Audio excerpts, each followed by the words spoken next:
Je lis les avis Goodreads qu'il y a sur mon livre, on va enfin savoir ce que les lecteurs ont pensé de mon recueil de poèmes. Alors déjà, voici la plus grande fierté de ma vie, c'est la page Goodreads de mon recueil de poèmes. Et donc depuis sa sortie il y a plus d'un mois, mon recueil a été noté 31 fois et il y a 10 reviews, et mon recueil est noté 4,71 étoiles sur 5. Je suis trop contente là. Voilà donc comment est noté mon recueil de poèmes, et il n'y a qu'une seule note en dessous de 4 étoiles, c'est une note 2 étoiles, mais il n'y a aucun avis pour aller avec cette note, donc je ne sais pas du tout ce qui a déplu à cette lectrice dans mon recueil. Mais en tout cas, il n'y a qu'une vraiment mauvaise note sur mon recueil, et vu qu'il n'y a pas d'avis qui va avec, on ne va pas s'attarder dessus, et on va passer aux personnes qui ont noté mon recueil 4 étoiles. Déjà, on a cet avis qui dit « Habituellement, je ne lis que très peu de poésie ». Et effectivement, j'ai eu du mal à comprendre et apprécier certains poèmes.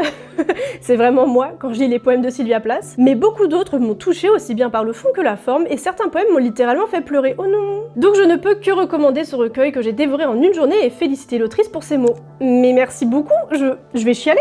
Ensuite, on a un autre avis 4 étoiles qui dit « J'ai beaucoup aimé, certains poèmes étaient vraiment touchants, par contre j'ai un peu moins accroché à ceux qui parlaient d'amour, sauf à la fin. » Je comprends totalement cet avis, en plus, vu que les poèmes d'amour qu'il y avait dans ce recueil c'était surtout des poèmes de rupture, eh bien je comprends que c'était pas les plus fun à lire. Ensuite, on passe aux avis des lecteurs qui ont noté mon recueil 5 étoiles, et le premier avis c'est « Oui, 3 petits points, j'ai pleuré. » Je suis désolée vraiment, c'était pas le but.